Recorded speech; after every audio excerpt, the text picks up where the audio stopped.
Well, this was unexpected. I was anticipating a meltdown. I was ready. I was focused. I was insightful. I was aware of my environment and my triggers. I had prepared my spouse for the impending upcoming doom. And then the Hiroshima bomb that I expected to go off didn't detonate, and it fizzled and left me standing there wondering what happened? What what did I miss? What did I get wrong?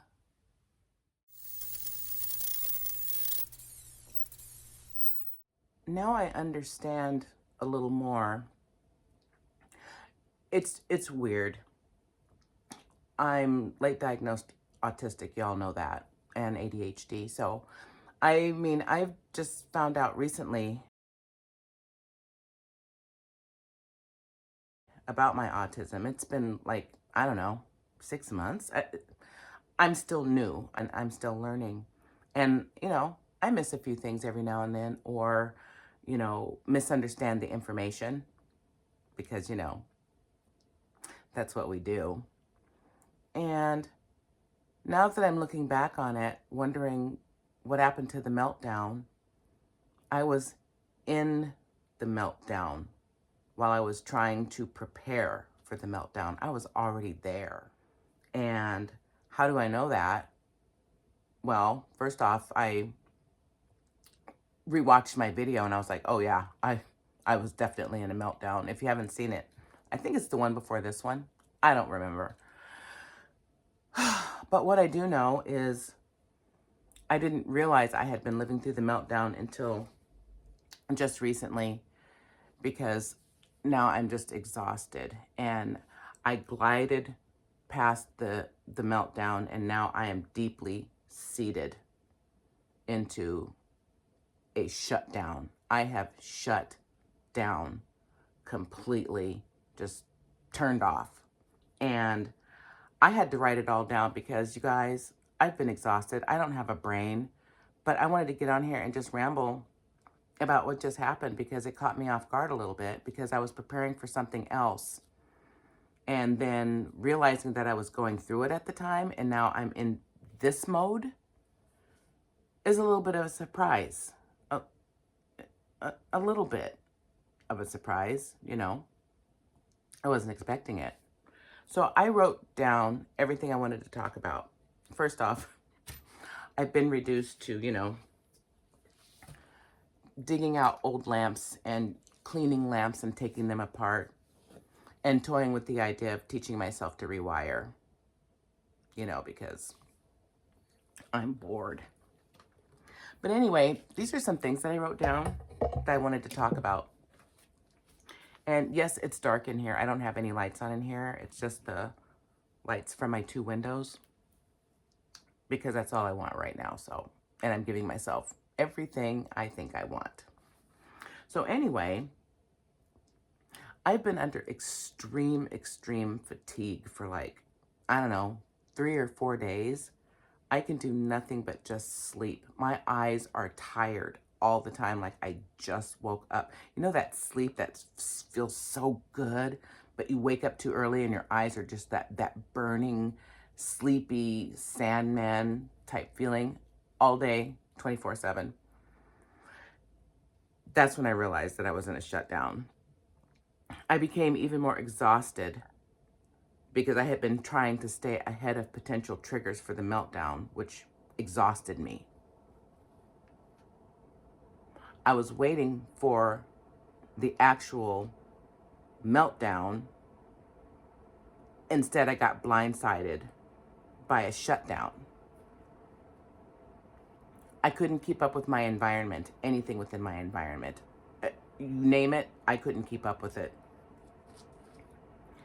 I do realize that a shutdown protects your nervous system from overwhelm and from excessive, intense, and overpowering stimuli.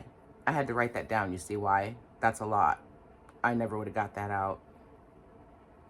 I'm drained, empty, withdrawn, and relatively mute. I'm saying as little as possible until I feel like talking, like right now. Next page. My physical signs that I was in a shutdown. I'm withdrawn, excessive exhaustion. I'm constantly bumping into things. Of course, I'm losing eyesight in my left eye. That's what set off the actual meltdown that I was going through. I realize that now too, but I have a detached retina and I'm slowly losing sight in this eye, so I'm constantly bumping into things anyway, but lately it's been even worse. And I'm dropping things, like everything. I don't trust myself with dishes or pots of water or anything like that. I have very incoherent words, and sometimes the words get mixed up. And I don't even have a good example of it right now, but just imagine trying to say a word and all the letters are there, but they're in all different orders, and then they just come out sounding like, bleh, vegetable soup. That's me. That's why I have notes. And the emotional signs that I noticed that I'm in a shutdown were I'm detached and distant. I don't want to have any kind of conversation on any level. My friends have been texting me, and I text back like one word answers, or the emojis. I love emojis.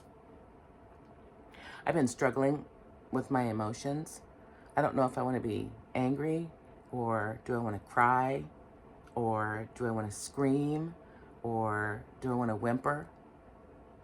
And I'm really leaning toward whimper is kind of where I've been, and whiny, really whiny. And I've been struggling trying to figure out what my emotions are. Speaking of that, am I sad? Am I empty? Am I tired? Am I bored? I don't know. My behaviors have changed. I haven't been on any social media, haven't been on TikTok, haven't done any videos. I've done excessive stimming, you guys. My fingers hurt so bad. And I've been stretching my fingers and biting and skin picking and just aggressive. But I have been really trying not to pluck out any more eyelashes because I barely have any left. And I try not to pick out my eyebrows because I'm actually trying to, trying to grow them back. And so my fingers took the brunt of everything, and I'm in so much pain, and my fingers are so sore. I put these gloves on hoping that it would just like take my mind off of, chewing on my fingers and stuff like that. And so I don't know if it's going to work, but I'm going to try it and see what happens with that. And let's see. I've had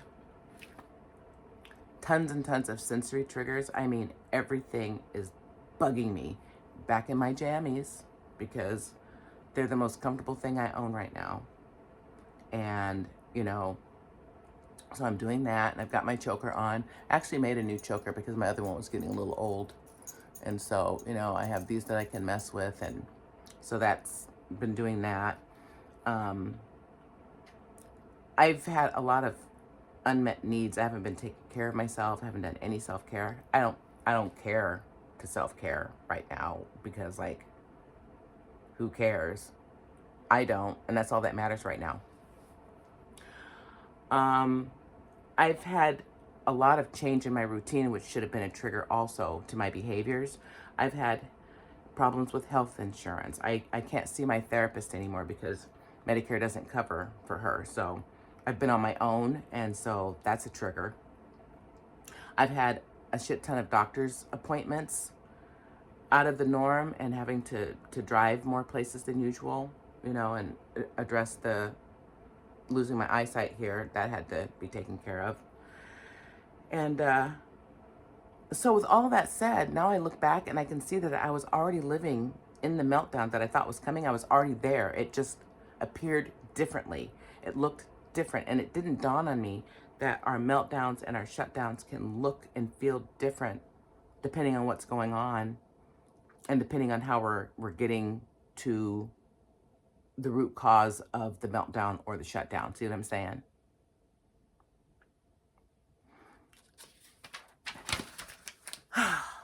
My emotional health, trash, absolute trash.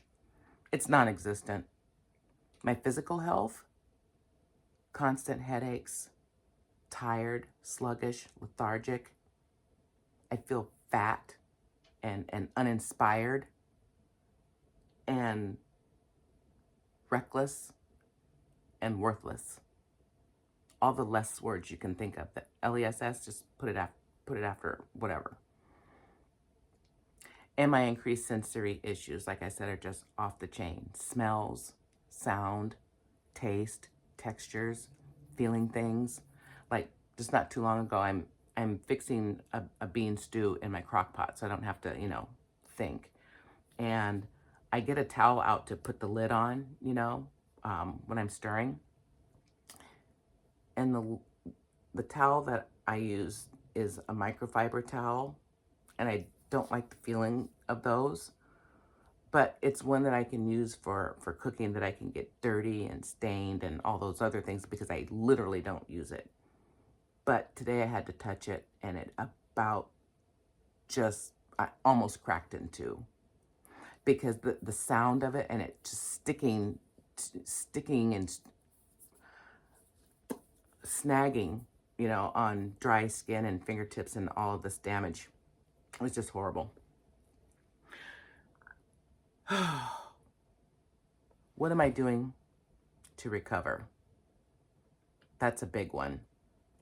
And I'm not doing a whole lot, but I wrote those down too, so hang on.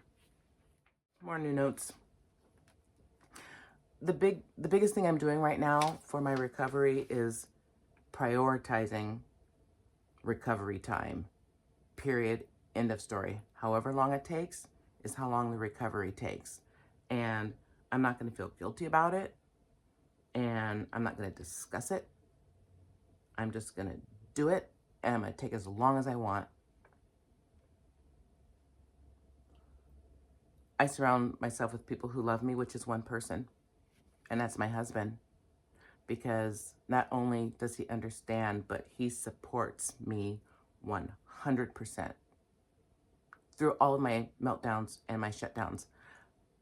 Now that we both know that I'm autistic, we have changed the way that we communicate with each other, and it's working. And so I'm grateful for that. Oh, what else am I doing right now? Like I said, a lot of stemming and self-regulation. And then trying to find ways to not, overdo it. I don't want it to be too aggressive, and I don't want it to move into constant state of self-harm. So I'm really trying to be mindful of that. I'm trying not to jump from task to task. In other words, I'm being lazy on purpose. Literally trying to do as little as possible. And because before the shutdown hit, this is what I was doing. I was making videos, doing my hair, watching YouTube, doing family research on Ancestry.com, doing dishes before I cook, which I hate. Typically, if I have to do dishes, I either do dishes or cook, but I never do both in the same night because that's a disaster. And so I was just doing too much all at once. And so don't do that. Give yourself space for that recovery time and do as little as possible. And the things that you do the things that you enjoy and that bring you comfort. Like cleaning lamps and wanting to learn how to rewire at some point. Adjust your space. for sensory pleasure. I love sitting on the floor. I'm sitting on the floor. I've got my coffee. I've got my notebooks. I've got my lamps and my cleaning supplies. The TV's off. All the lights are off. And I'm just enjoying the daylight coming through the window. And it's been snowing here down south quite a bit. And so it's beautiful outside. There's a bunch of snow still on the ground, and the sky is this gorgeous blue, and it's pretty. And so that's the environment that I've put myself in. Another thing that I'm doing right now is asking what I need, asking for what I need, asking myself what I need. And then if it's something that my husband can help out with, then asking him for, for his assistance too. And what I've been asking for is my sensory-friendly space, which I have. Quiet, which is very quiet in here. I keep my door shut when I need to have alone time, so everybody knows what's going on. I've been doing little talking. I haven't been necessarily mute or gone into mutism, but I'm very selective with what I want to talk about. And I like to use as few words as possible, even though you would never know that by, watching my videos. And then I have simplified everything around me. I have simplified my routine. I have simplified the food that I feed myself. Like I said, I'm making bean stew. Put beans in water and throw some, cooked ground beef in there and onions and call it a day. Make some cornbread. Done. Jiffy cornbread, not from scratch. And then comfy clothes and comfy people, which is my husband and my dog. Because, yes, my dog is a people. And then the last thing I want to say is I'm going for the small wins. Any little thing is a win. Like I said, self-care has been completely just out of the water, and I haven't done anything, but I have been, keeping my eyes clean because I have problems, with my eyes, and I've been, just doing the bare minimum. I think I might have brushed my teeth. I don't remember. I know I didn't wash my face today because I don't want water running down my arms, but one of the things I'm definitely concentrating on is just going for the small wins and, trying not to beat myself up over things that now I understand are out of my control. But I can control the out of control by being insightful and being aware and by being kind to myself. So anyway, that's all I had to say. I just wanted to come on here and, do a follow-up to that last video I did about, having a meltdown. And goodness gracious, I was in the middle of the meltdown while I made that video and didn't even realize it. And so another important thing I wanted you guys to know is sometimes our meltdowns and our shutdowns are going to look different and present different depending on what's going on in our lives. So, and with that said, thank you for letting me ramble today. I really needed you guys today. And I really wanted to, get all of that out verbally and everything like that. And I just wanted to just, talk it out and talk it out and talk it out. And hopefully it'll make me feel better. But anyway, thanks again, you guys, for being here for me. And as always, I always enjoy spending time with you, and definitely hope you enjoy spending time with me. Drink plenty of water. It's good to be hydrated, and feed yourself at least one healthy meal per day. And if it isn't a healthy meal, feed yourself something. Even if it's a peanut butter sandwich, do that. And take your meds if that's something that applies to you, because that's important to do also, whether you're going through shutdowns, meltdowns, or anything like that in your life. Make sure you're being mindful of your mental health. And with that said, I will see you in my next video.